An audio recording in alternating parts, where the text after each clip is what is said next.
All right, looks like we're live. So, hello everyone. Julia here with the phenomenal Cheryl Bailey, and today is winter solstice. So, uh, 3 days from now, right, is when we start getting longer days. The days are just going to stay the same as the nights for a while. So, I don't know if that's the energies that have been affecting me, but all good, and everything is energy. So we're going to try to premiere this later too, so we can be in the chat. But now we're live, and we're going to talk about the whole. I'm sure lots of things, but one of the things we're going to talk about is the whole notion of a soul trap and how that just makes you the ultimate victim and keeps you in that fear frequency, that fear resonance. So when you do die, if you die in that fear resonance, worrying about what's going to happen when you die, then, I was saying earlier, we create our reality here and we create our reality when we leave from here too. So you're bringing that resonance with you. So it's just a silly thing to focus on. What do you think, Cheryl? Yes. On the new soul trap information that's coming out on what are we doing here, and why is this place so horrible, and why is this is happening the way it is. The soul trap theory, I guess it is that you die, and that there's something on the other side, an alien or something, that's tricking you into coming back into this horrible place. And in a way, it is kind of setting you up as it's the ultimate victim. You have to be real careful, and then when you die, oh no, there's going to be something there that I need to be prepared for, so that I don't come back here into this horrible place. And the work that I did with Tom Campbell for 5 years, that was where I realized that everything that's happening here to me is a reflection of my consciousness. It's a reflection of what's in my consciousness. It's a reflection of what I love. It's a reflection of what I fear. It's a reflection of the experiences that I've had. And it's all basically a feedback loop to tell me how I'm doing. Now, if this was a soul trap and somebody's trying to, get energy from me or something like that, it would not be a medium that I'm in that was giving me feedback that could help me. It's helping me to change and evolve as a in my consciousness or soul, whatever you want to call it. And so there would be no reason, for it to be that way, unless it is about me, unless it is the evolution of consciousness. When you look in all of the ancient religions, the beginnings of Christianity, the Essenes and all the Gnostics information, all of it, they all were, they were mystics who were writing this information. They were able to access the larger consciousness system and get information out. All of them, they noticed in their daily lives, they all said, this has something to do with my evolution. This has something to do with the evolution of consciousness or soul, because they noticed in their own lives how they would start out as an infant. You can't walk, you can't do anything. You're tripping around, you're falling, you're bumping your head on coffee tables. I think every 2-year-old has that big gash in their forehead at least once, And so you're wobbling around in here, and then you go from that to you learn how to walk, then you learn how to run. Even our physicality, goes from a state of, lower information to higher information, to less information to more. So it seems everything about this reality is about the evolution of consciousness. Even Star Trek and some of the movies, if you look at those movies, they are all about the evolution of the soul. You have so many different references to that points in this direction. And I think that as it's coming to bear to light that we are all consciousness and we all are connected together in this deeper level, I think that some of these some of the information that's coming in about the soul trap I'm not sure, but it seems to me that as the information that we are in a simulation is coming forward, that there's always, an equal and opposite reaction. It's like, oh, well, we can't know about that, because that gives us our power back. When we know that we're consciousness here and we are working in a medium, then we know that it's about us. It's about our evolution. And so I think that as it moves forward with, the realization of more and more people that this is in fact a simulation, and it is, it is a reflection of you, then, I think that there's going to be more and more things come out. Well, wait a minute, well, yeah, well, it's a simulation, but when we, if we don't do this a certain way, we're going to be trapped here, and there's something in here that's stealing our energy and all of that information. There's going to be, I think, more and more of that come out, because it is a stark realization when you realize that, this is a simulation and that it's not even real. It's just a bunch of ones and zeros. And, I thought about that for a long time. About one of the things in the soul trap information is that, this is a horrible place, and how could this be anything, other than that? Hang on, let me get my train of thought again. How can it be, that a whole nation would go up, and this is about the China thing that happened. Why would a whole government in China go up against a bunch of peaceful monks that are sitting up on a hill in Tibet? Why would that happen? This is a horrible place, and that's proof of it right there. Well, up in Tibet, you had a whole group consciousness of some very advanced mystics who have the ability to change reality tunnels. They have the mental abilities to access the Akashic records, the higher learning, the higher consciousness. So they group up and they can, create some very powerful reality tunnels. I'm sure that they were not up there sitting there thinking about how beautiful the sun is. They had a whole country of people who are enslaved in ways that, they don't have sovereignty and they don't have their personal freedoms. So I think one of the meditations that they would sit around thinking about is freedom for the people of China. Well, that would go against, completely against the regime that's there. And I'm sure that didn't make them very happy. So it's just the same old paradigm where they're going back and they're getting rid of the mystics, getting rid of people that understand that this is a simulation and we're consciousness in it. They want to get rid of anybody that has any real power here, which, the mystics, they do have the real power because they understand how this reality works. And you can see all down through time, anybody that had this knowledge were persecuted. You think of all the different, religious wars that were going on. A lot of that was to get rid of the people that had the old Gnostic text, and was, that's what their reality was based around, that it's an inside job, that they're doing it. And, they had the abilities to change their reality. They had real power.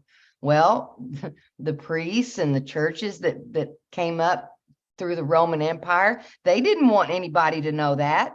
They wanted everybody to think that they had the power. You have to come to church.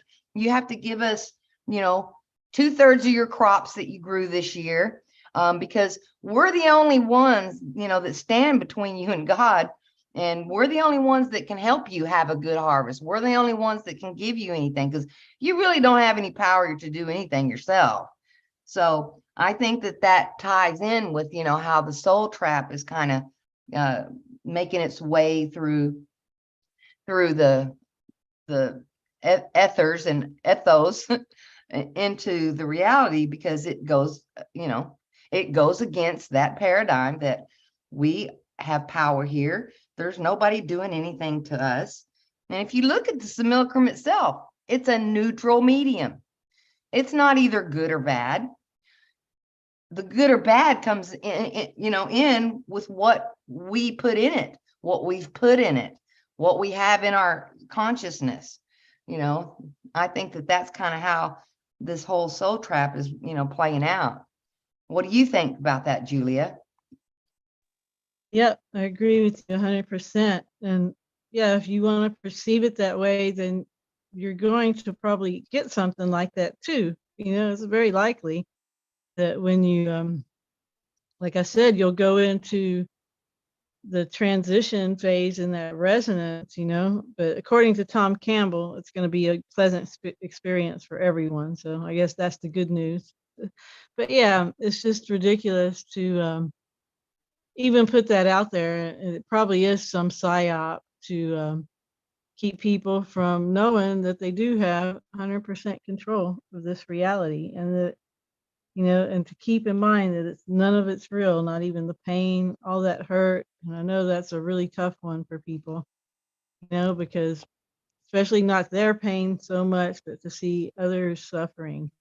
But Yes. like Tom has talked about before too, um, think about these communities where, they have very little and they're just so close and there's so much love and nurturing and kindness and compassion. So in some ways, those people are probably evolving a lot quicker. Yes. And, that's, and in Tom's information, that it's all virtual reality. And then when we have our transition experience, we go into another virtual reality that, we work on our next life and what we're going to do next. And he said that, for people coming into that transition reality, they can have some fear around that. And it's really interesting how it reflects back to you again, what you believe and what you fear and all those things. So you can, if you're really afraid of going to hell when you die, well, you could manifest that and end up there, and but if you believe in, well, Jesus, and he died on the cross, and you have all the basic religious beliefs, well, you have your transition, and there's Jesus standing there, and he has a light of love radiating out of him, and it feels really good to be there. And so again, you're manifesting what you have in your informed field, in your consciousness, whatever's there. And then Tom also talks about that, the system, it has all of the data, all of it, from all of us. So it can go into your data field. It knows who your Uncle Fred or your, grandma and grandpa was, and it can manifest that in that virtual reality for you, because as he talks about, we all are on these journeys, these life sims, one after another. And, you've got your parents and everybody showing up. Well, how can that be if they've already moved on to another life sim, which they are working somewhere else? Well, the system can create that, but it has all the data of that person's life, everything they've ever felt, lived, done. And so in reality, that really is that person. It's not like well, that's not them. Well, in a way it is, because the system has all of the data about all of us. So it can manifest anybody, anywhere. And so when you die, it can manifest what is reflective.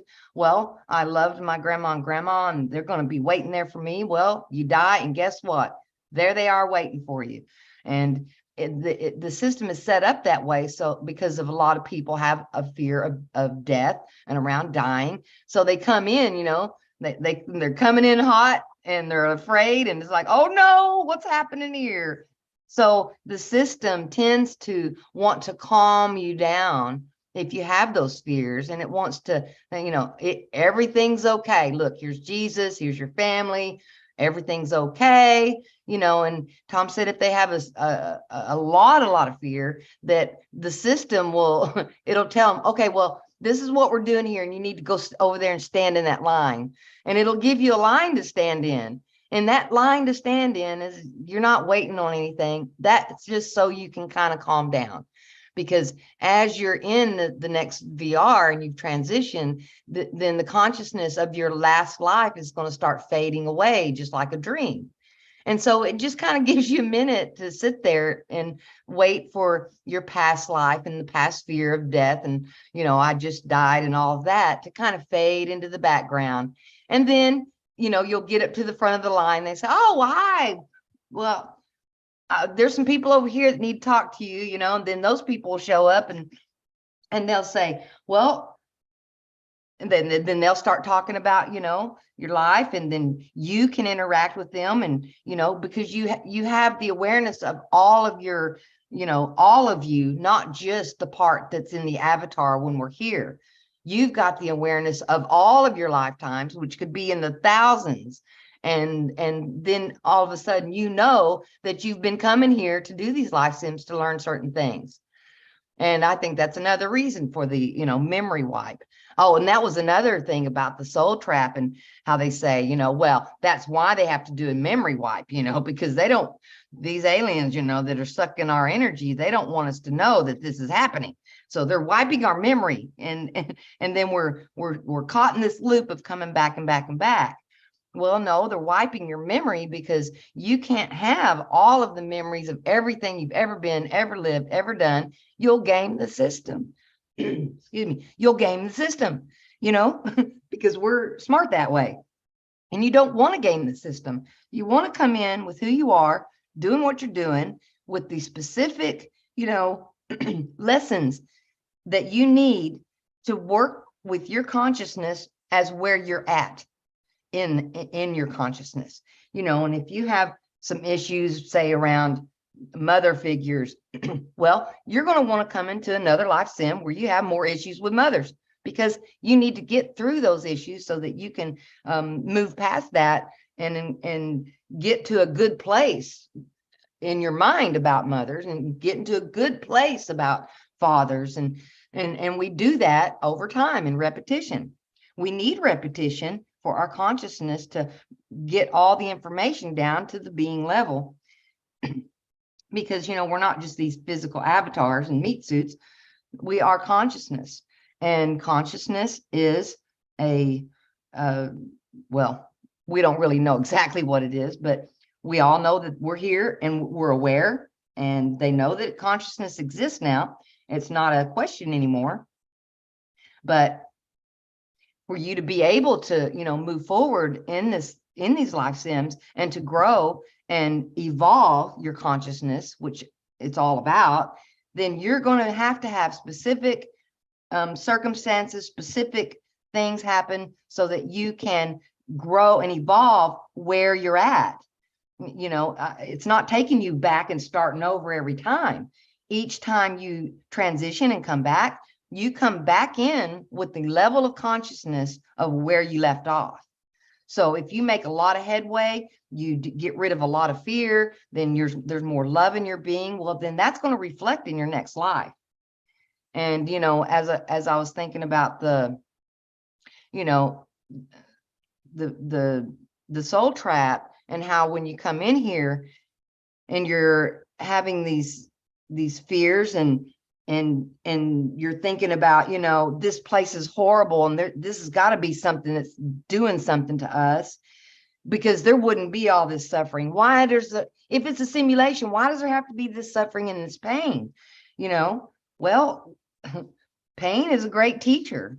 And if you look at it even deeper underneath that level, consciousness, the larger system, the oversoul that's over that, gets deeper and deeper. Consciousness does not see this reality as real. It sees it as a simulation. It sees it as ones and zeros. To God, the larger system, whatever you want to call it, it doesn't see this simulation as real. It knows that even if we perceive that we're suffering, it knows that we're not really suffering, that it's part, it's part of the physical world, which is not real. Only the non-physical consciousness world is real. That's the foundation where everything comes out of. And so why would it care? Why would it care about a bunch of ones and zeros on a piece of paper? It doesn't care. It doesn't give a rip about your avatar either. It doesn't care if, you get sick and you have this illness that you needed. Illness is another way that we can learn and grow, that we are not this physical body, and that our thoughts are creating that illness a lot of the times within ourselves. If you think every day and you have a lot of fear about getting sick, well, you're going to make yourself sick. Well, then you're going to learn, well, I'm making my own self sick because I'm afraid of getting sick. And over time and repetition, you're going to eventually learn that, through your own suffering of creating your own things, that you're doing it to yourself. And then you can start having better thoughts around that, of thoughts like, am having vibrant health. Yes, I have this little glitch, but now I know what's going on and I can use my mind, and improve my condition. I can think thoughts like, I may have this glitch right now, but it's just a glitch. I'm working my way out of it. And I am working my way towards vibrant health. I'm eating these good things, and I've cleaned out my diet, and I'm just going to have this vibrant health. It's just amazing how it just comes to me. I cannot believe how healthy I am now. See, you can completely change your reality by what you're thinking. And I think that's, why people's like, well, whoever programmed this, they don't have any kind of compassion for human beings. Why are they doing this to us? There's some mean aliens over there that are doing it. It doesn't care about that. It would be the same thing as, you got your puppy dog and it's over there and there's a table sitting next to it. That dog doesn't give a rip about that table. That dog cares about how you feel. It's all vibratory here. All that dog cares about is how you feel, what your consciousness is doing. If you're feeling a whole bunch of fear and you're feeling all these negative emotions, that's what your dog cares about, what your vibe is. It's like, do I need to go hide or can I come sit in their lap? And I think it's just exactly the same with the larger system. That's all it cares about, is your consciousness. And another thing is that Tom talked about, how this system cares about your consciousness foundationally. And it doesn't care about your physical avatar. It doesn't care if it gets sick and die. It doesn't care. It doesn't care. And, when the system is doing its thing and you're in it, it is always concerned about your consciousness. And this is what helped me really get this home, is it cares about our consciousness only, not about anything else. It does not want our consciousness to get damaged, and people say, well, there's these horrible things that happen to children, that happen to adults. Yes, that's the way we perceive it. But the thing about it is, the larger system will pull that consciousness out before it experiences any of that. And I really had to think about that one, because I thought, okay, so this stuff is not even really happening to you if your consciousness is leaving your avatar before the thing even gets to you. And then there's been a few horrible things happen to me in my life, but I can tell you this, I can't remember any of it. I can't remember a thing. I was there one minute, I saw this thing coming, it was very scary. And the next thing I know, it's just a blank slate. There's nothing there. There's nothing there. And then Tom said, if something really, really bad happens, the larger system will pull that consciousness. Say, for instance, if someone who is young is going to be hurt and really badly, it'll pull that consciousness, but it'll leave that avatar there. And then the larger system will come in and play that consciousness. It becomes a non-physical, an NPC. And that consciousness that was at one time that little boy or little girl, the larger system will move that consciousness to another avatar. And then it'll play from there. And then that really kind of hit home for me. It's like, okay, well, that would mean that we really don't go through any of these horrible things that we think we are going through and that other people are going through too. Nobody's going through that. The system is playing those avatars when the dark uglies come in.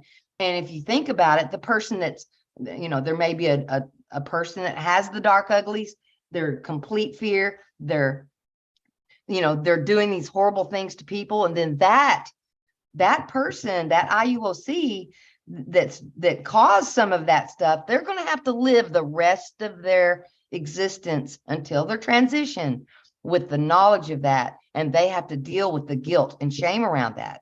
And that is how that they can learn, how they can grow here. They needed that experience so that they can, move out of that, completely dark, polarity of fear, that they're in. To me, there's only two things here, is fear and love, and you have different ratios of each one in all of us.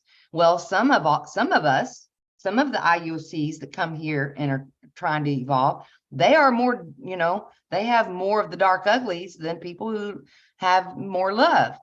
And those consciousnesses, they have to have a way to grow too. Well, they grow here too. Everybody's at all different stages here. We have people that are completely evolved and they can do no wrong. They're harmless. They're some of the kindest people you'll ever meet. They radiate love. When you come in contact with them, it's like nothing else you've ever experienced, which this is what I experienced when I met Tom Campbell. The vibration coming from him is like nothing else I've ever experienced. He is a very evolved soul here. And that's, why he knows what he knows. He's really worked on his consciousness, and it is as pure love as pure love can be. And you can feel that when you get around him. And then there's also IUOCs at the complete other end of the spectrum that are as just dark and fearful as you can imagine. And those IUOCs, they create a lot of havoc here in this simulation, but that havoc is really for them in the long run. They're going to learn from that. So that was the point I wanted to make about the suffering. I struggled with that one. I didn't really appreciate it. And once I came to the conclusion that, well, if we are in a simulation, which I think we are because of my experiences, well, why would the oversoul care about a simulation that's not even real? It's just ones and zeros. And it's always doing things here. There's non-physical players, it's involved with our growth. It wants us to grow up. It wants us to evolve, because when we evolve ourselves, it affects the whole. We make the whole thing evolve and grow too. So it wants us to succeed. It does not want us to fail. It doesn't want our consciousness damaged in irreparable ways. And that's not the goal. The goal here is the evolution and the lowering of disorganization. And if you think of, organization and disorganization, fear would be at the pole of complete disorganization. Congruence, organization would be over on the pole of love. And love is the goal of evolution here, is to evolve your soul to love, because it's a very organizing principle and it keeps the whole system alive and functioning well. And so it wants us to succeed. It does not want us to fail, because then it fails too. And so that's why it interferes when it does. But most of the time, it does not interfere. It lets us do our thing because we have free will. We have to have free will so that we can make choices. We cannot make choices if we don't have free will to do so. But the system does interfere at times. I've seen it interfere in my reality a couple of times. I was, when I was 7 years old, I had a near-death experience. I had a reaction to some anesthetic, and I was going to die. And the larger system, I was completely gone. My consciousness was left. And then all of a sudden, I became aware in this experience, and there was this thing in front of me, and it had all these different colors, and I'm sure that was to get my attention as I was a young girl. And It was pretty. It was red and yellow and green. And then all of a sudden, I didn't hear anything in there. It was almost like, it was kind of like telepathy. And I feel this real strong urge, and it was telling me, oh, you can move. You can move. And I was, even as a little girl, oh, I can move in here. Well, okay, I'm going to move. And then as soon as that thought came into my mind, later on, this is what I found later on. As soon as that thought came into my mind to move while I'm under anesthetic, remember, you can't move when you're under anesthetic. You are flat on a table. People don't move when you're knocked out with anesthetic. But what happened was I was able to move. I moved on that table because I was on my back and I had a reaction, and I was, there was a problem, and I had gotten sick. And so that was going to go into my lungs.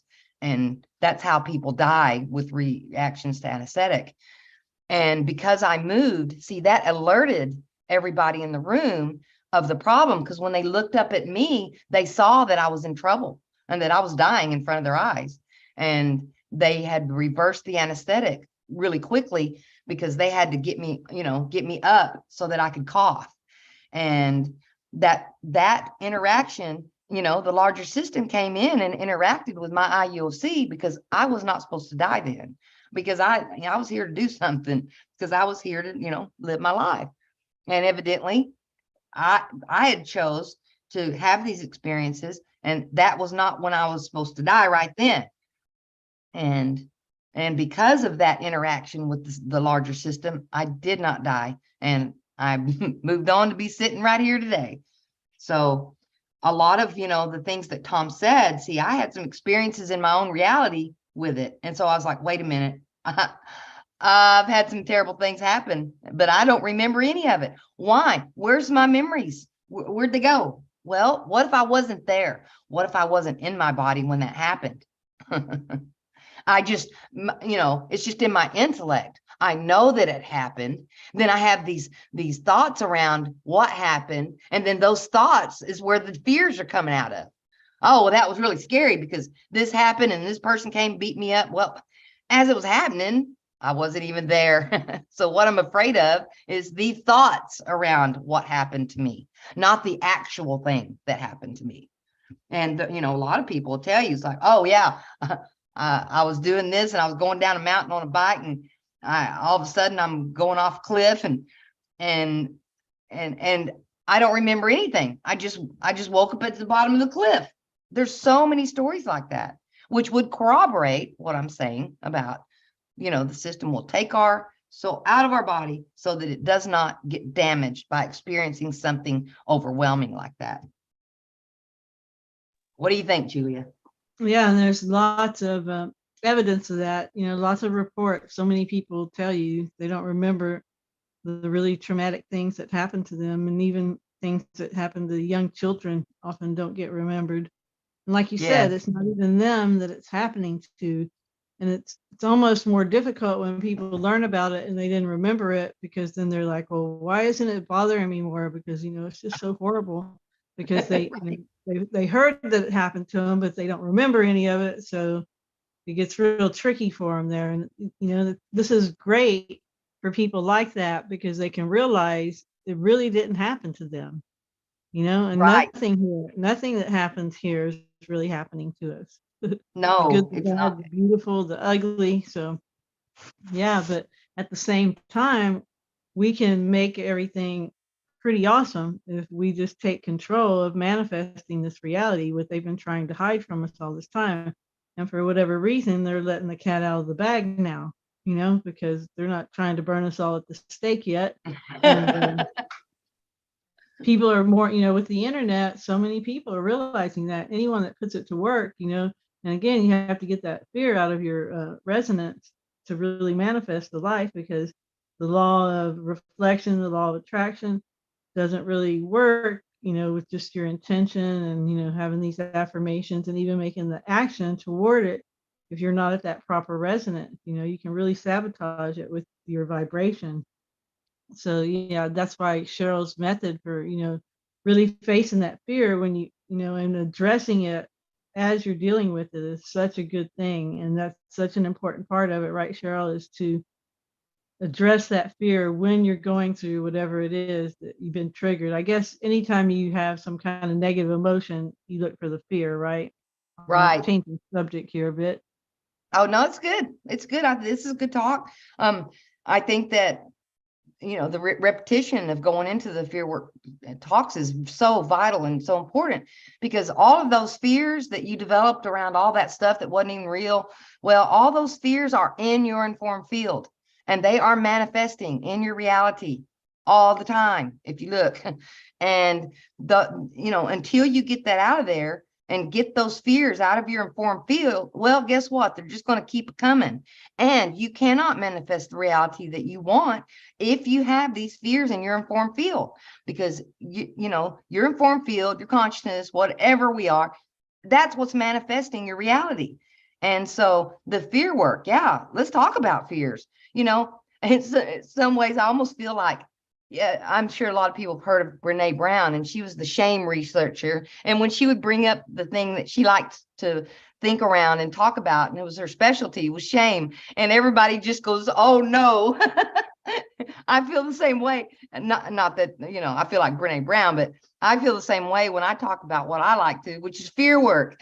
It's like, oh no, but no, this is good. This is great information, because this can actually get you to where you can actually manifest what you want. So let's talk about fears. They are not real. They're paper tigers that can be torn up and discarded. We can see them as just information that can offer knowledge and understanding. We can create a new reality tunnel by editing the code around our fears. Fear is encoded in your informed field. It's in there until it is changed. Fear work is the fastest way to shift the reflection of your consciousness in the simulation or simulacrum, whichever it is to you. The simulation we live in is neutral. It just reflects back to us. It's just your feedback to tell you how you're doing in evolution. There is no plot against us. If we have baggage, we packed it so we can evolve. Some of what I talk about is repetitious. For this to sink really into the being level, you're going to need repetition of these fear talks. The repetition is what gets it down to the deeper levels. To reprogram or debug your computer, the mind, we need repetition to get the information all the way to the subconscious where behavior is generated.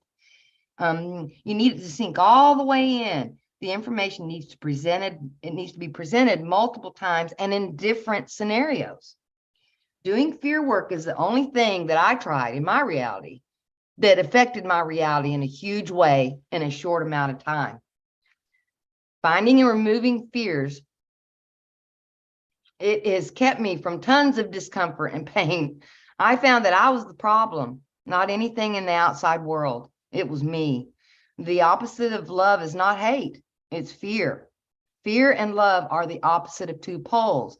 So if you have tons and tons of fear in your informed field, you can't get over to the love to expand on that and build on that. Then you can't give love to other people. And, so I always, thought, well, okay, what are the attributes of fear and love? What they're opposites. The opposite of, love is not hate, it's fear. So on one side, you've got fear, and it's negative. It doesn't feel good. Nobody likes it, because this is our vibration. And when you come in contact with other people, they're not watching what you do. They are feeling how you feel. This is a vibratory world we live in. So they're feeling your vibration. Then that sends a signal to them, and it tells them, oh, you need to be careful. Something's wrong here. I feel fear, So it catches, because they can feel it. And then love on the other side is positive. So, when you look at love, it's positive. It's about others. It's about other people and what I can give. It's about caring. It creates cooperation. It creates connection. And we need connection. We need connection with others, because that's how we can grow and get on the fast track here. Because Tom says all the time, this is the fast track to consciousness evolution. So once we have those connections, then we can really see what our reflection is. Like with our closest partners, that's where the rubber meets the road, and you can really see yourself in that. And you can really change yourself in a really fast way in your closest connections to your partners. And then, you go back over to the fear of the negative side. It's about yourself. It's self-focused. And it's about what I can take. What can I get from you so that I don't have to be afraid of, not having what I need. It's selfish. It's about you. It's not about others. You're thinking about just yourself. And it creates competition. It creates separation. And it creates disconnection. Because when someone feels a strong fear vibe from you, if they have a lot of fear too, and that resonates that within them, they will disconnect immediately, because fear is scary, it feels bad. But when you approach someone and you are giving love and you're feeling love, and that's what you're radiating, and you're pushing that out in the world instead, just watch people move closer to you. They come closer. They just keep moving towards you. And sometimes you don't know why. Well, you're feeling love. You're feeling caring about others. It pulls them in. That we need this vibration of love. We create what we love, and we create what we fear. Everyone has heard that our worst fears come true. They do. We create them. So how do we find the fears? How do we find them and get them out of there so they'll quit attacking us? So we can quit attacking ourselves with our own fear. How do we find them? Well, anytime you have a negative emotion, every single time there is a fear lurking under there. The fear work is done right when it happens. Okay, you get upset. You got to step back from the situation and look for what fear has been activated. Look for patterns. Look for the reoccurring themes in your life. It's like, oh, I always have a problem here. Or, oh, I was afraid of that. See, that's that reinforced fear you have. And then, try to trace it back to the root. If you can sit there with it long enough, trace it back as far as you can. Because if you can trace it all the way back down to the source, you can just rip it out right then. Oh, wait a minute. I was a child and I'm riding my bike, and this little dog come running up and bit me on the foot. Well, wait a minute. That dog wasn't that big. I was a little kid. And you know what? I didn't have any information around that. I didn't know what to do. I didn't know that I could do something. I could like pull my legs up in the air, like little kids do on bicycles when they're riding, to get away from the dog. I didn't have all that information, but wait, now I have a lot of information. I can just go jump up on this table and that dog can't get me now. So you have a lot more choices there. So you don't have to be afraid of the dog anymore, because you have the knowledge you need to keep yourself from getting bitten. So you want to sit with it. Feel the way you do. Emotions have a beginning, a middle, and an end. And just, if it's a real bad one and you're really feeling it, and it's just like, oh God, you can think quiet thoughts to yourself. This too shall pass. Allow the process. I'm going to breathe through this. Just breathe and, take some notes about, this is going to pass. As you're writing, that connects deeper, in our consciousness too. You can write, this too shall pass. Oh, my. I've done that a lot of times, where I've sat in the corner just going, oh Lord, I need a blanket and a hot cup of coffee. And I, when I would get into the, some of the deeper ones I worked on, I would not leave my house, because I knew that was just going to go everywhere I went with me and do something like breaking my car or something. So I would just stay to myself on those days when I was doing the deeper stuff. And you don't want to distract yourself when you feel the negative feeling. You don't want to run in there and get you a mocha latte and turn on the TV and do all this stuff to distract yourself. Because distraction, and when you distract yourself from it, it just puts it off for now, but it will circle back and show up again in another situation. It just makes a big loop and then it comes right back. It's that thing, different faces, different places, but wow, I've seen this before, because you have. And then the other thing that, I worked with when I tended to go into a panic and leave my body. I wasn't in my body long enough to deal with the fear in the now. So I had to work on a way to not panic. And that's what I did when I came up with the bracelets. The bracelets, what I did is, you put the bracelet on your wrist, and, for those of you all that are listening, you can write this down right now if you want, because you can start using this today if you need it. You can write this down. You can use it. You can tell yourself. So number one, what you want to write down is stop. Just stop. Then the next thing you want to tell yourself is you are not in danger. There's no saber-toothed tiger here. There is not a cobra standing up next to me fixing to bite you. You're not in danger. There's nothing happening here.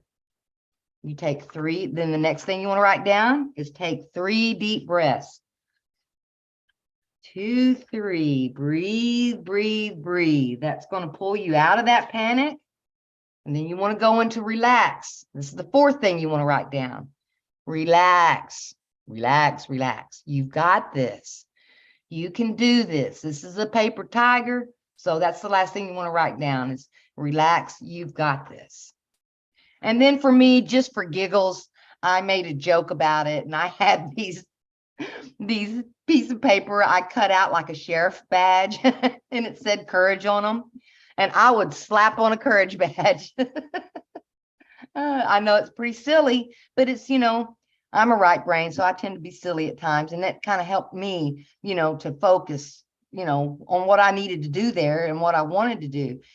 So I slapped on a courage badge and I worked that bracelet till it was wore out, until and over time, those fears, you'll notice that big intense thing that comes in and starts stinging and hurting, that decreases over time. So each time you do this, it comes in a little bit less. It's not the big paper tiger that's, 14 stories tall and it looks like it's going to, just beat you up with a carrot. It's just not that way anymore. Then it comes in as a little pipsqueak going, ha, you're scared, instead of, whoa, you're really scared right now. And over time of doing this process, those fears, they start diminishing and diminishing and diminishing. And then you will find as they diminish, your reality starts shifting. And these fears that were in your informed field, you are recoding that. You're decoding it and getting rid of that bad data in there. You're getting rid of it. It's no longer in your informed field. It will not manifest anymore. You've got it. This is how this work is done. This is how evolution takes place. You're evolving your informed field, your consciousness. You're taking out the data that's not helpful, and you are putting in the correct data that is helpful. And this has to go into the being level, all the way down into the subconscious where your behaviors are generated. You can't just intellectually, learn and know about this stuff. That's why we need repetition on things that we want to do. It's like, learning to drive a car. Well, when you're first in the car, you're driving down the road and you're going, oh my God, oh, well, hope I don't hit nothing. And it's all hands on deck. You've got to really focus on what you're doing. But then as you learn how to drive, well, look what happens over time. Those instructions have been downloaded all the way into the being level. It's encoded in your informed field of how to drive. So you go get in your car, well, you just connect up to that part of your consciousness that knows how to drive. And you can watch it. Look how sometimes you're going somewhere and you drove all the way there and you don't even remember driving. Well, your avatar was driving. Your consciousness was off doing other things because it doesn't need to have all hands on deck because your consciousness knows how to drive. And it's the same thing with this fear work. Same exact, principle of it's got to get all the way down. So that's why if I have an opportunity, I want to talk about fear. I want to get the information out to others, what I've experienced, because I tell you, this changes everything. It changes how people interact with you. And this was the first thing that and I've tried them all. I started day one with what was it? Self-help books. I bought every one of those self-help books I could find, but you know what? They weren't helping. I still had the same thing. I understood more about it. Yeah, I had it in my intellect, but I didn't have the information of how to really shift and change my reality into what I want. I didn't have the information. It was just in my intellect. And so I think just years and years of listening to Tom Campbell on the fireside chats. And I would go in there and I'd ask 2 questions, around what I was working on, just listening to it over and over and over and over again. It finally got into my being level, and until I got to the point where it's like, okay, this is me. I'm the problem. It's me. And I'm going to do this. I can do this. This is possible for me. I can change my life. A lot of my suffering is self-created, and I'm doing this. I'm the problem. It's me. And so, one of the things that, happens when we're doing this fear work too, is if you're in the presence of someone who is completely on the other pole of fear, we can feel that fear, and it's uncomfortable, and it can suck us in and kind of push our buttons of fear within ourselves. But if they're calling it, like, I have air quotes here, the narcissist. And narcissism to me is someone who is completely focused in the fear pole. And, they're in deep fear and they're suffering. And if you look at their life, they're not doing well. They very rarely have someone go up to them and give them a warm hug. Oh, I love you. People don't want to connect with them. They are isolated a lot of the time. A lot of time, people that are in this deep fear mode, they end up at, 60, 70 years old, and they live somewhere by themselves. They don't have friends that come by and visit, and that's why. It's because of the fear, and that they haven't been able to, reckon with it or deal with it or come to terms with it. And they end up projecting those fears onto other people unawares, because it's kind of like, when we're in this simulation, it's almost like, it's kind of like a hall of mirrors. And, because they tend to project their dark uglies onto you. But if they are being negative, that is their dark uglies, not yours. It's not your dark ugly. They're the one that has it. And that's not about you. That's about them and their process and their problem. And we can't grow up and do fear work for other people. It's an inside job. We can only do it for ourselves. And all we can do is try to look at it realistically. It's like these people, yeah, they hurt other people a lot, but you know what? They're not doing very well. They're doing horrible here. They're not getting the lessons they need because they think that everything that's happening to them is caused by other people when they're doing it to themselves. And so I didn't like these people for a long time. I've met them. I know them. They've been in my life. I have a couple family members that are in this fear like this. And then I finally saw it's like, and then Tom, he kept telling me, it's not about you, Cheryl. Look at them. They're a mess. Instead we could have compassion for them. Yeah, that stung what happened, but look within you and find out why that stung. What fear do you have? Do you not feel adequate? So when that other person who is considered a narcissist pointed that thing out, what that's doing is just really hitting your vibration of fear within you. And then as I started looking at it that way, I was like, oh goodness. And I just started letting the dark uglies be where they were. Oh, that's not about me. Oh my goodness. Oh, that person is really struggling here. They're not doing well. They are not evolving, and they are kind of de-evolving, and they're going to have to really work hard to come out of that when they figure it out. So what can I do to help? See, love is about caring about others. How can I help? What can I do? And then they're mad at you and say, oh, why are you mad at me? And then you can say something like, oh, well, this is how I meant that. I never meant to hurt you. I love you. And you can give them a hug. And you can push that love out that you've built up in your IUOC because you've moved around away from fear. You can push that love out towards them, and you can make them feel better. That's what helps these people. And that's the only way you can help them get better is by loving them. It's not easy when you still got a lot of your fears and stuff going on in you. But as you come out of these fears, you get better at, because love is something you give. It's not something you get.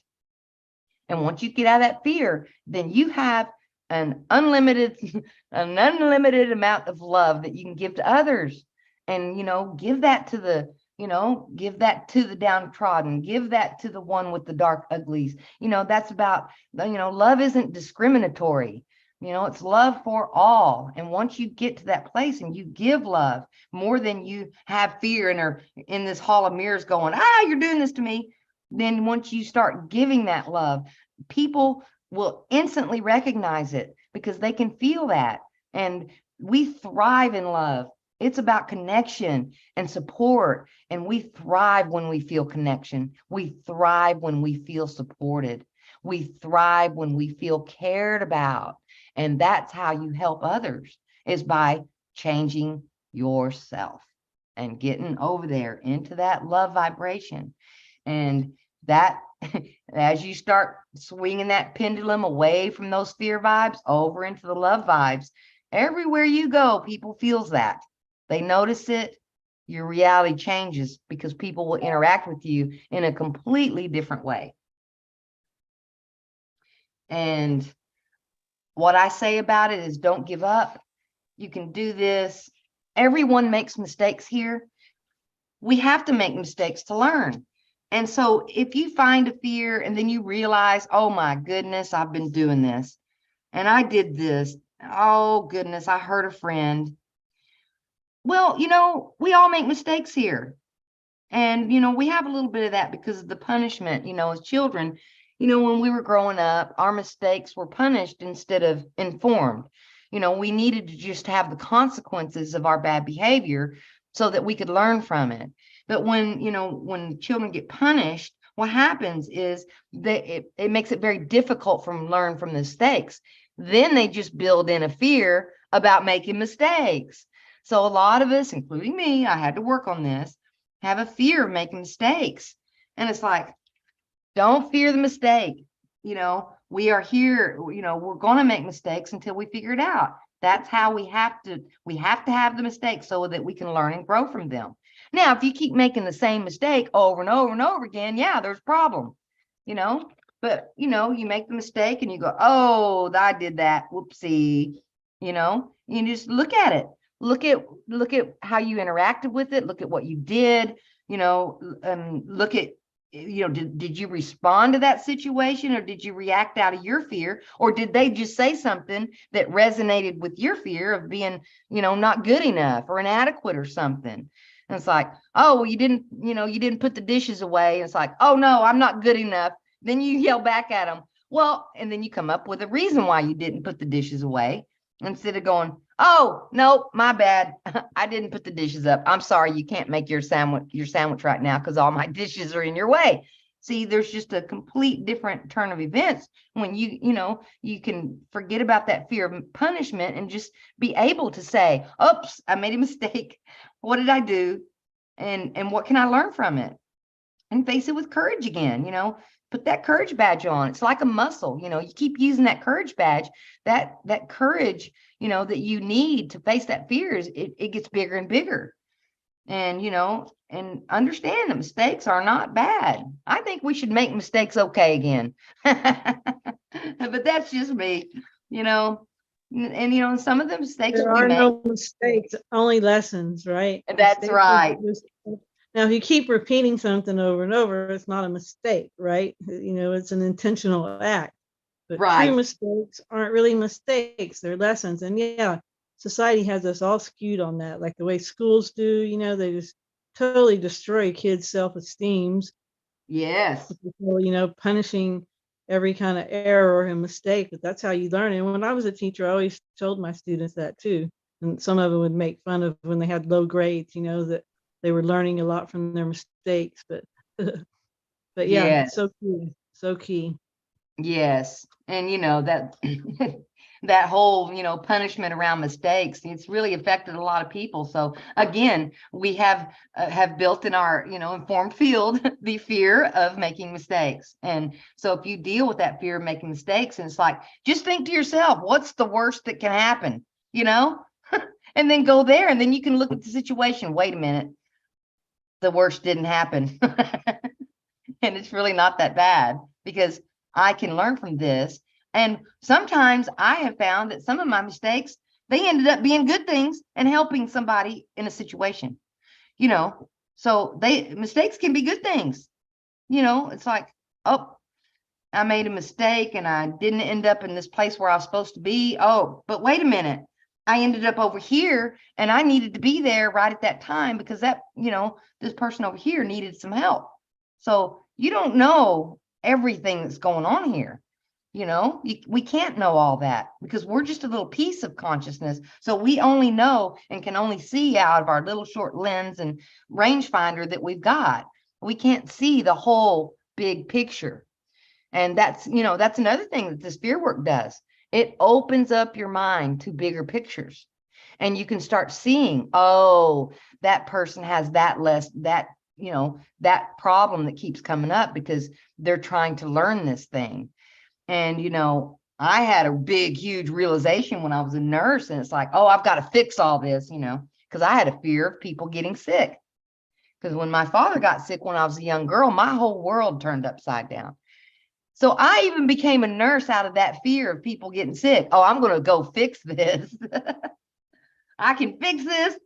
And sometimes you just have to let people have their illness so that they can figure it out and get better from it. Because if you're going around fixing everybody or think you need to fix it because you have feelings of inadequacy and low self-worth, then you are fixing someone else's way out of a lesson that could have stopped that suffering for them. See, if you let them have that lesson and you just love them through their lesson, they get to keep the lesson and you don't knock them off that path. I like to put this in a metaphor of someone says, oh, you don't have everything you need. And so, oh, here, let me go buy for you everything you need so that you can live in a happy little world. Well, no, they don't. They need to not have what they need so that they can learn that they are fearful and they are afraid of not having what they need, which is why they don't have what they need. So they can learn, oh, if I change this here, I can know that I have everything that I need, and I can start believing that, get out of the fear around it, and start manifesting things that I need instead of not having anything that I need. So it's been a balance of really knowing where I can help, where and when not to. That's, you know, that's another lesson here of when to just, you know, leave it alone, let them have their process, but be supportive and loving and kind to them while they're struggling in their struggle, in their struggly struggle. What do you think, Julia? Yeah, you have to really let people walk their path and just be, like you said, be there showering love on them if you can. And I think when you lose fear, love automatically fills that void where the fear left. So there's really no effort on the becoming love part. The effort is losing the fear, and the rest Yes, is automatic. And yeah, the best thing you can do to change the world, including anybody in your immediate vicinity that you think needs to be changed, is to change yourself for the better. And like Tom's always saying, if it's not unconditional, it's not love, you know, and exactly. that's a key one. And Mm-hmm. you know, yeah, you might not like someone, but you might unconditionally love them. You might not like some of their personality characteristics, but Exactly. and usually that's part of you too with your fears and egos. If you have likes and dislikes, although there are things out there that are just unlikable about people, right? I mean, that's not Oh, yeah. within of us. So, but you can just, like you said, you can see those people and realize that they're coming from fear and pain, and you know you can look at it with compassion, but at the same time, you know what you're dealing with. Exactly, exactly. And don't get in that hall of mirrors of their projections onto you and think that those are your dark uglies. It is not your dark uglies, it's theirs. And let them keep them. They're theirs. So it's not about you. Again, it's not about you. It's about them and their problems. No, they can be not very fun to be around because, you know, it's everything in their world is all about them. There's nobody else really there. And yeah, it's not fun to be around, but you know, you can just limit your time around them. Is, you know, if it's a family member, you can just limit your time around them. And, you know, and if one day you just don't really want to, deal with that or go there, well, then, do something else. But, sometimes we have to be there. And when you're there, if you look at it, through the eyes of compassion, then you're giving them the opportunity to come out of it. Because a lot of times when you aim love at someone who is in this really dark place, they just start following you around because they haven't felt it ever. They haven't felt someone that with deep caring, with deep love that is, helping them not feel so panicked on the inside, because that's how they feel on the deepest part of them. It's just they're in panic, because think about all the things they have to do to prove to everybody that they're a good person when they're really not, because they're not thinking about anybody but themselves. So they have a lot of work to do and to proving that they are, I'm here to help everybody and look how great I am. And so they've got, they're working double time, they feel terrible, they're not having any good experiences. And, but at the same time, you can put a boundary there. It's like, I'm going, and if it does kind of resonate with you, it's like, well, wait a minute. Why am I, see, you can go into, why am I having a negative emotion? Okay, does what they say make me who I am? No, that's just their opinion. And everybody gets to have their own opinion of everything. And so that's just their opinion. Well, what if they don't even know you that well? Well, they can't tell you who you are because they don't know.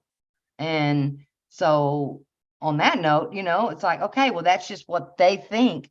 And what they think is none of my business. That's about them.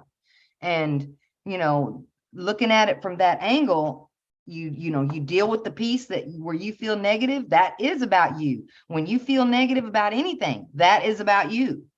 And it's not about the other person. And this morning when I woke up, it was really interesting. I'm switching a little bit here.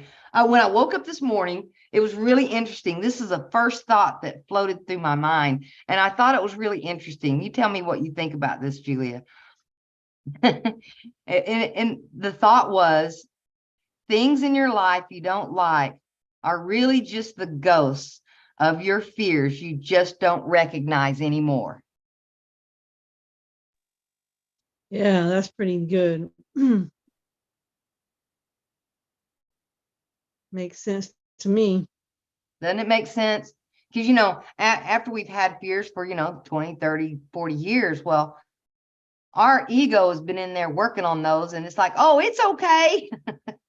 No, it's not okay. Because excuse me. There we go. Because we just keep manifesting it. And I really love this forum. I really liked, having a platform to be able to talk about these things. And I think, in my journey and in my work, there was a lot of things I didn't want to hear. But, Tom Campbell is Tom Campbell. And you know what he does? He just tells you the truth. And even though sometimes that truth stung a little bit, it was the only thing that helped me, the truth. I needed the truth. And now as I move forward in this, now I want the truth. Don't sugarcoat me. Don't pour some sprinkles on it. It's like putting sprinkles on a dog biscuit, it still doesn't taste good. I don't want that. I want the truth. And, I think that as we move forward and more find that, oh, well, this may be a simulation and I'm doing this, they may want the truth too, And so I just wanted to jump on board with Tom and his, spreading the information about love. And, he helped me so much to change my reality and get rid of that fear. And then that went on to change my entire family. I had been, not excommunicated. They didn't kick me out. I left. What is that called? Estranged. I'd been estranged from my family for 10 years when I met Tom. See, so that wasn't very fun because I loved my family, but I could not deal with, myself in it. There was just so much there and so much work that needed to be done there. And I think that is one thing. I'm going to write it down, another talk that we can do about family estrangement, because a lot of times the family estrangement can be changed just by you doing your own work. And what happened after I did my fear work, after doing fear work for about 3.5, 4 years, right at that point, I did some meditation techniques and did some things that Tom said would be helpful. Within 2 weeks, I ran into my sister, who I had not seen in 10 years, clear across 2 towns over from where I live, face to face. I walked up and we're standing face to face with each other. And I did that using a meditation technique. And I would really like to talk about estrangement, because estrangement is so very painful, because we love our families, and we have deep roots and deep connections there. And as I moved forward and I changed myself, it changed everybody in my family. At first, they didn't, they're like, my little sister, you're different. And she couldn't quite put her finger on what was different about me. But what was different was I'd gotten rid of a lot of fear, and I didn't have a lot of fear. I still have some, but not a lot. And so when she walked up and she felt that strong vibration of love that I could get to, she just melted in my arms. That connection that she just needed and wanted from me for so long that I couldn't give to her. She just melted in my arms and just started crying, and it does. When you change yourself, it changes everything around you, changes the interactions you have with your family. So when I went back into my family after that meeting with my sister, everything shifted. Now on, like this Saturday, my whole family is coming to my house, every one of them, and they're all going to come over here, and we're going to play games, and we're going to laugh, and we're going to love each other, and we're going to play with the babies. And it is a far cry from what I had at Christmas for most of my existence here, where it was scary. What's going to happen now? Who's going to get mad at me? All of those things, and now it's not in fear anymore. And it's just like the story, The Grinch That Stole Christmas, when the little lovely Whovilles are in their little city and the Grinch shows up and steals all their stuff because he's in fear. It's about him. He can't care about others. And he comes in there and takes all their stuff. What a jerk. And then he takes all their stuff. Well, his heart was too small, 2 sizes too small to be exact. And he goes up in the mountain, he's like, I got everybody's stuff. You won't have a happy Christmas. And then they came out, they see all their stuff's gone. Well, what did they do?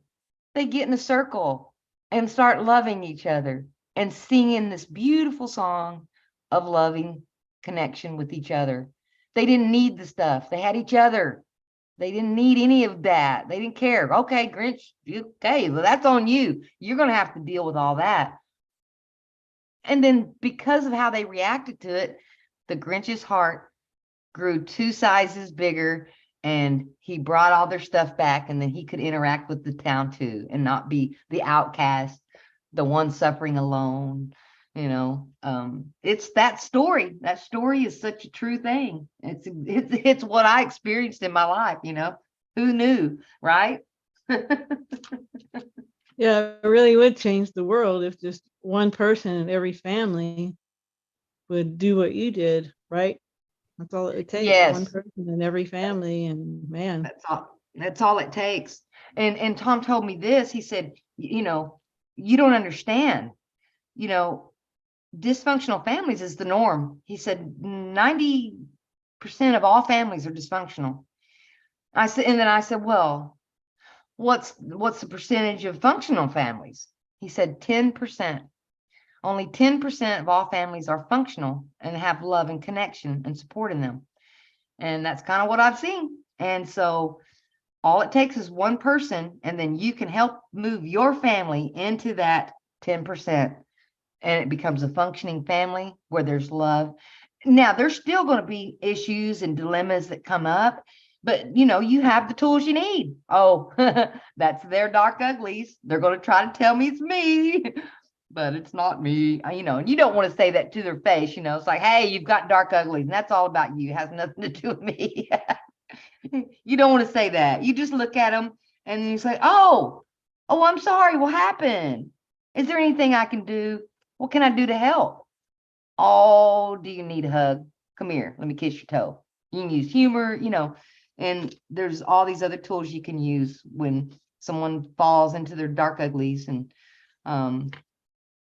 yeah, that's just the process I've been through. And I was thinking, later on, it's like, I couldn't figure out why is this person, Tom Campbell, why is this person helping me?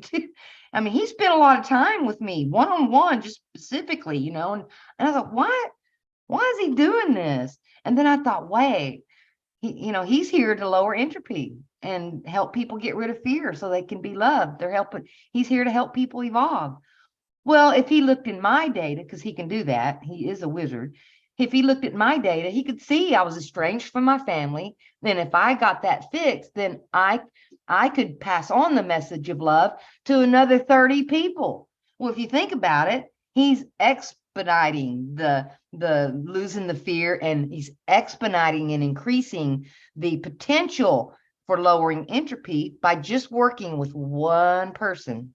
Little old me, because then I went out, and because I was the Rudolph, I went out, and the gifts and stuff that Rudolph and Santa bring are gifts of love.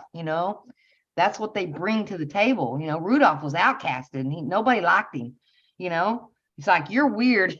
You got a big old red nose on your face. And Tom could see, oh, well, let's see, a lot of entropy could drop here because Cheryl has a high entropy going on there. She's scared of everything. And, if I help her, then she can go on and she can help every single body in her family. Then every single body in my family, then they're going to go home to their families and help even more people. Because, they're married and they've got 3 kids each, And so it just goes out like a magnetic wagon wheel and just starts spreading like, it's intended to. Because, once you get this vibration built up in you, and then it starts building up in your family, the vibration of love and caring about other, you wouldn't believe the things that happen. Things just fall into place for you. Things just get better for you. Your life changes. You've dug out that fear out of your, out of your informed field. It's not there anymore. Then get this. You do this work and then you die, you go into that transition field. Well, there's not really aliens there waiting to trap you or nothing. You go there, you go, oh, well, this is what I did in my last life. Oh, look what happened here. Yeah, look, oh, I met Tom Campbell and he helped me a lot right here. And then I was able to get rid of some of my fear and lower my entropy. Now, the next life I go into, I'm going to go in where I left off. And I've lost a lot of fear in this one. I'm going to have less fear and less to deal with in my next one, because that's what Tom says we take with us into our next, life is the only thing we take. We don't take any information. We don't take any data. All that we take is the quality of our consciousness. How much love does it have in it? How much fear does it have in it? If it has a lot of fear, well, you know what? When you come into your next life, you're going to have a scary childhood because you've got that fear in you. It's got to manifest. It's your informed field. It's who you are. It's part Exactly. of you. And that brings us right back where we started with this whole soul trap thing and having the fear around that goes with the notion of the soul trap. Because if you have that belief, then you have that fear. Exactly. So you're keeping that resonance with you. So you are, in a sense, the only soul trap is you thinking there is a soul trap. That's a good one, Julia. Sorry. Yep. Oh my gosh. Yes, yes, yes. And that's why, I had several people, send me the information about the soul trap. And it's nothing personal against the man that wrote the book. It's nothing personal, it's just I had a couple people send me that and I went, oh, this is taking your power away again. Oh no, that's not what's going to happen in my world. Nope. So that can't be That's not what I, really think's happening here. And I also had a lot of information coming from Tom Campbell that, he was telling me kind of behind the curtain. He told me all kinds of things, which I would love to share those too with you and on your channel. Eventually, I would love to do that. There was a lot of things that happened there. So yes, I really wanted to talk about the soul trap because, I had a couple friends that sent me that, and they resonated with it and was starting, and that's, I mean, I can't stop them. Everybody has free will to believe what they want to. So what I did is I told, my truth from my perspective. It's like, well, to me, a soul trap, that's almost like the ultimate victim. You're even a victim when you die. Darn, you can't even get away from being a victim. So I again tried to tell the truth as I see it. And I think that, it made me wonder, well, why did this book blow up to the epic proportions like it did? What is it about this book? And it made me wonder, about the fears and all that we've had in the past about awakening to the fact that we're consciousness. No telling how many times I was a mystic, because I've been a mystic in this life too. And I do have abilities. There are things I can do with my consciousness that I've noticed other people don't do that I can do. I'm not saying I'm better than anybody. It's just stuff that I've learned. But, it made me wonder. It's like, wait a minute, this soul trap's really blowing up. I was like, I wonder if that resonates with the fear of the mystic being killed. I wonder, was I alive back in, the days when the mystics were called witches and burned at stakes, but of course, if I was one of those mystics that got burnt at the stake, my consciousness was removed before I was burned up. So I didn't really burn at the stake. I just thought I was. Right. Right. And you'll know that when you're in the transition, right? You'll get all your memories back. So I knew it. Yeah. And don't I you know, knew I was part of that. But yes, and I'm sure, like that was something I was just thinking about the other day, is the whole burning at the stake and, the witches when they were, on the stake. And I thought, well, the ones that were really tapped in, they knew they weren't there. They probably just laughed it off.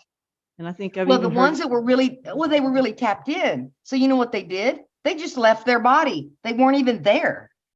They switched data streams, because that's what we're doing. We're really not leaving our body, because the soul really isn't in us. We are in the soul. So we're not, we're just switching frequencies and going into another reality. So you're not there when, your ones and zeros as the avatar is being burned up. You're not even there. You don't know what's happening. You've already left the building. So that's not really happening. But yeah, you can be standing there and then you're watching the people come up with ropes, getting ready to tie you up. Yeah, it's going to be scary, but if you're a very powerful mystic, that it's not real and what's going on. Like, oh, they're trying to get rid of the information again, that we're consciousness. Oh, hello. Hello.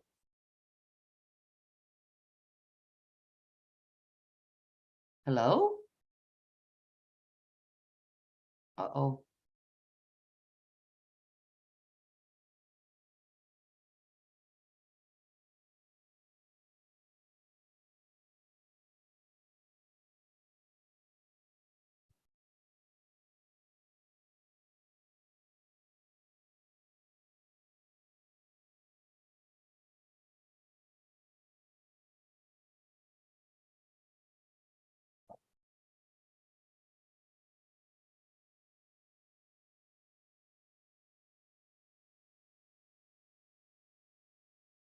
Yeah, she dropped out.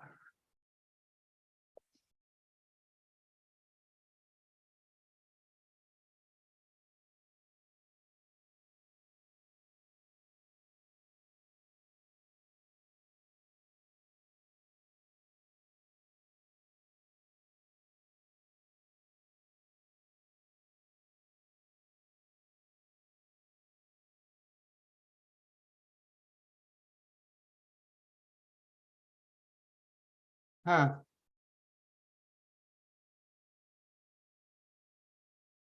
Julia, where'd you go, Julia?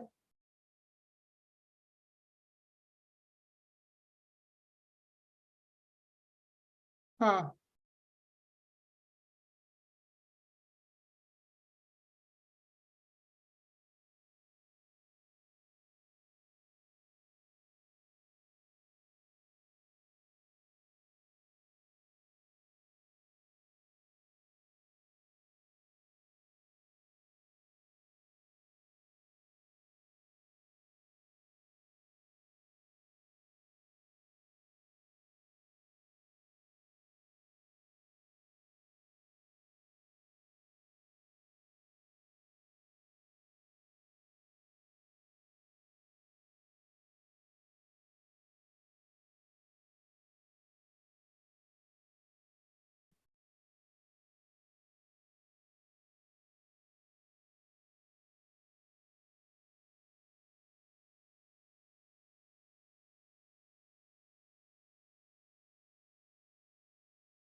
Hello?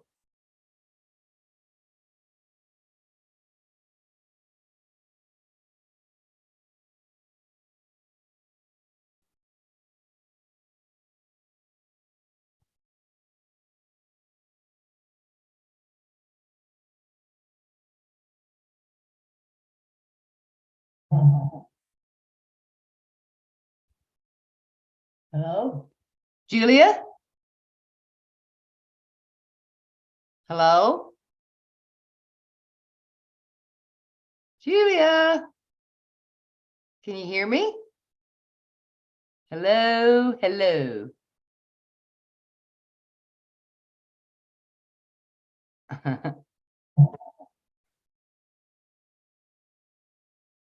Hello?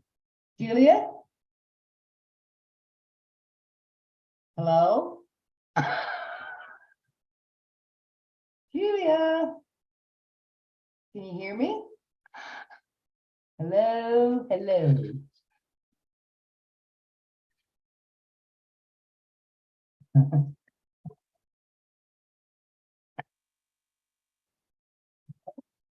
Julia?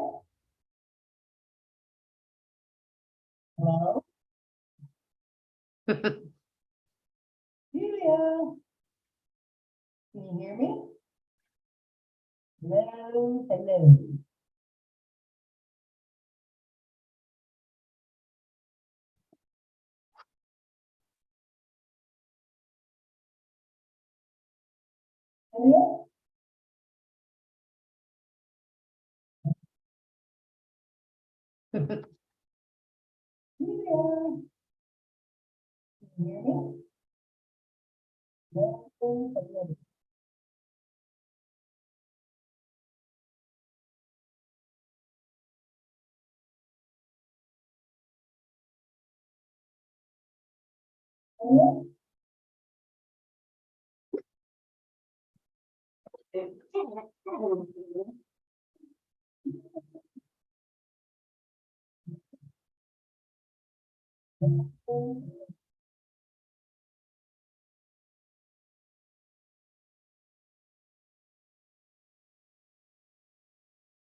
Hey, come on, come. You get in there. You going. You going. Oopsie.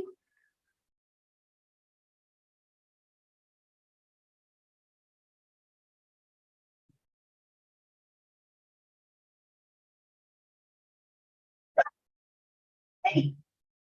Come on. Come. You get in there. You going. You going. Oopsie.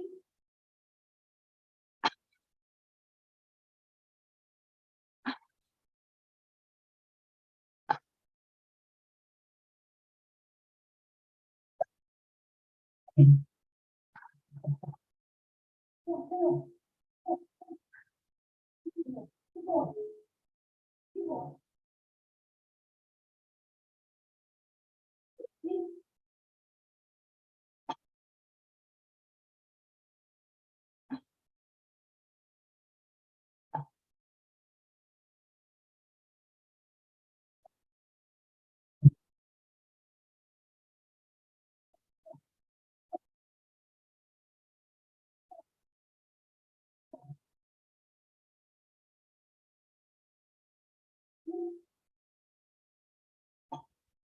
Hello, hello, hello. Thank you everybody for coming to the live. We appreciate it all you're watching. We don't understand what's happening right now. We are in the matrix and we don't know what informed field we are being informed of. But watch this. I'm going to say this and it's just going to loop and say it again. But thank you all for coming and I really appreciate all of you and I've enjoyed. Hello, hello, hello. Thank you everybody for coming to the live. We appreciate it all you're watching. We don't understand what's happening right now. We are in the matrix and we don't know what informed field we are being informed of. But watch this. I'm going to say this and it's just going to loop and say it again. But thank you all for coming and I really appreciate all of you and I've enjoyed. Hello, hello, hello. Thank you everybody for coming to the live. We appreciate it all for watching. We don't understand what's happening right now. We are in the matrix and we don't know what informed field we are being informed of. Watch this. I want to say this and it's just going to loop and say it again. Thank you all for coming and I really appreciate all of you and I've enjoyed. Thank you everybody for coming to the I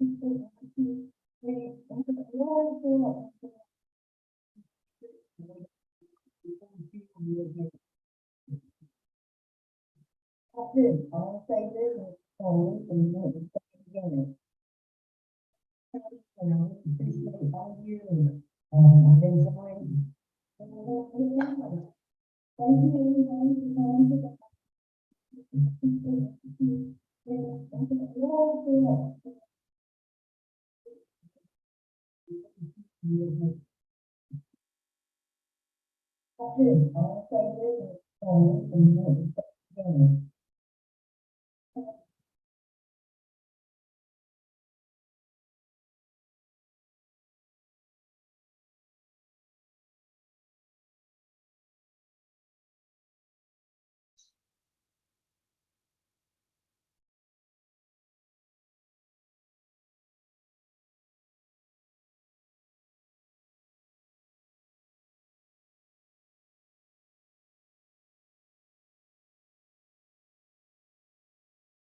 Shit.